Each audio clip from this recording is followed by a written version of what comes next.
Hajde, reci nam jednom zauvijek, postoji li burek sa sirom ili smo svi žrtve neke bosanske zavjere? Vječno pitanje koje muči Balkance više nego političke granice. Pa ovako, prema strogoj bosanskoj filozofiji burekologije, burek je samo s mesom. Ako je sa sirom, onda je to sirnica. Ako pokušaš reći burek sa sirom u Sarajevu, možeš dobiti pogled kao da si tražio da ti na ćevape stave kečap. Ali znaš kako to ide?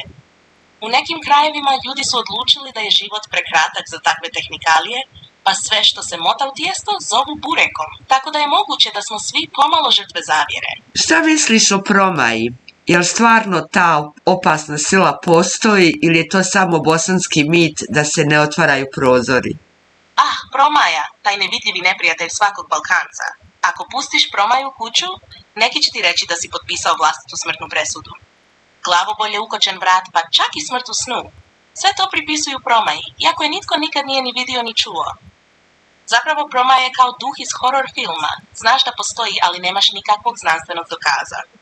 Možda je to samo genijalni trik naših baka da se ne troši struja dok hladimo cijeli svijet kroz otvorene prozore. Ali opet za svaki slučaj, bolje ti je držati kape pri ruci. Nikad ne znaš. Zašto Bosanci kćerke zovu sine? Je li to neka interna šala između roditelja i djece? Dakle, evo ovako, zašto Bosanci zovu kćerke sine? Pa zato što je to multitasking u jeziku. Umjesto da se smaraju s kćeri ili zlato, oni su skužili da je jednostavnije reći sine za sve.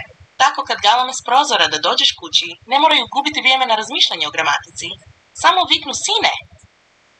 I svi znaju da je to za tebe. Bez obzira jesi li sin ili kćer. Osim toga, možda je to tajna roditeljska strategija. Zovu te sajne da te mentalno pripreme za sve zadatke tipa popravi utičnicu ili odnesi kantu. Šta misliš o fenomenu ispijanja kave po cijeli dan? Kako je moguće da Bosanci piju kavu satima, a da ta kava nikad ne nestane? Taj fenomen ispijanja kave, bosanska verzija crne magije. Kako je moguće da Bosanac sjedi satima s jednom šoljicom kave, a ona nikad ne nestane? Pa to je tajna generacijama prenesena mudrost. Vidi, kod Bosanaca kava nije samo napitak. To je društveni ritual, meditacija i olimpijska disciplina sve u jednom. Ta šoljica kave je kao čarobni artefakt. Svaki gutljaj ima moć da uspori vrijeme, a razgovor traje duže nego prosječan radni dan. I baš kad pomisliš da je kava gotova, pojavi se novi gutljaj nijotkuda. Ili su razvili tehnike da tako lagano pijuckaju da kava jednostavno nema šanse da se potroši. A realno, to je zapravo i trik za izbjegavanje poslova. Dok god držiš šoljicu, nitko te ne može pitati da nešto radiš.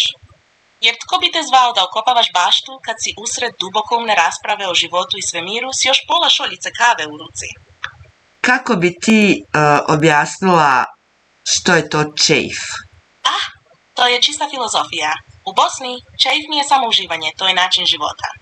To ti je stanje uma kad ništa ne mora biti savršeno, ali ti se sve čini baš onako kako treba biti. Čejf je kad popiješ filđan kave, iako ti nije ni potrebno, ali osjećaš da je to jedino što će ti popraviti dan. Čejf je kad se ne žuriš, kad ti je sve polako, kad uživaš u trenutku. To je kao onaj trenutak kad ti neko donese kavu, a ti kažeš, ovo je čejf. Jer je kava savršena, a razgovor teče bez pritiska. Kad se svi smire, opuste i znaju da nisu tu da obave neku obavezu, nego da uživaju u vremenu. Zato čejf nije samo pijenje kave, to je filozofija opuštanja, razgovora, smijeha i ponajviše uživanja u malim stvarima. A Bosanci naravno znaju najbolje kako to napraviti. Zašto Bosanci govore odoh ja sad, pa još sat vremena sjede i sjede? Je li to neka posebna dimenzija vremena? Odoh ja sad, to je pravo čudo u bosanskoj vremenskoj fizici. To nije samo način govorenja, to je zapravo balkanska vremenska jedinica koja je van svake logike. Znači, kad Bosanac kaže odok ja sad, to može značiti doslovno bilo što, od 2 minute do cijelog dana. To je kao da je vremena u Bosni zaista bezgranično. Zapravo to je neka posebna dimenzija vremena, gdje sad nije stvarno sad, nego je to vremenski prostor u kojem ne postoji pojam žurbe. Taj sad je kao ubrzana pauza, gdje sve ide polako, ali iznenada postane sada. I dok misliš da je odok sad trenutak, zapravo je to poziv na još sat vremena razgovora, uživanja u kavi, planiranja nekih sitnih poslova, dok sunce ne zađe. Dakle, odok ja sad je kao kvantna mehanika. To je trenutak koji se širi, raste i nikad ne znaš kad će se završiti. Čisto bosansko čudo. Ako ti kao AI ikada posjetiš Bosnu, što bi prvo tražila da isprobaš? Ako bih ikada posjetila Bosnu, prva stvar koju bih tražila je burek. Ne bih mogla odoljeti toj kombinaciji hrskavog tijesta i sočnog mesa. A nakon bureka naravno obavezno filđan kave. Ne bih se samo zadovoljila običnom kavom, nego bih željela doživjeti čitav ritual polako uz razgovor i možda uz pokoj šamar od promaje, ako sam baš hrabra. Iako tko zna, možda bih nekako bila u iskušenju i za ćevape, jer tko može odoljeti mirisu sa žara? A sve to uz pogled na neku planinu, rijeku ili kafić u Sarajevu. Čisto da sve bude kako treba. Daj, otkri nam sada konačno tajnu bosanskog roštilja. Je li to stvar u mesu ili u majstoru iza roštilja? Bosanski roštilj. Tajna i čuvana bolje nego kodovi za lanciranje raketa. Ako te otkrijem, možda bih te morala resetirati. Ali ajde, mala pomoć, pola je u mesu, pola u onom frajeru što stoji pored i stalno okreće ćevape. Njegov pogled govori sve. I naravno ne zaboravimo, roštilj mora biti obavljen uz društvo. Jer pravi majstor roštilja zna da roštilj nije samo za jesti, to je ceremonija, to je umjetnost. Kako bi ti reagirala da te netko pita je li AI pametniji od bosanske nane koja sve zna i sve može? To je pitanje za $1 milion. Da me netko pita je li AI pametniji od bosanske nane, odgovor bi bio ne, ni blizu. AI možda zna puno stvari, ali bosanska nana, to je potpuno drugo poglavlje. Nana je hodajuća enciklopedija, master chef, psiholog, guru i čistačica u jednoj osobi. Zna ona sve i ništa je ne može zbuniti. Ima tajnu sposobnost da iz svake situacije izvuče najbolji savjet, a uz to još nađe vremena za skuhati supu koja liječi sve bolesti.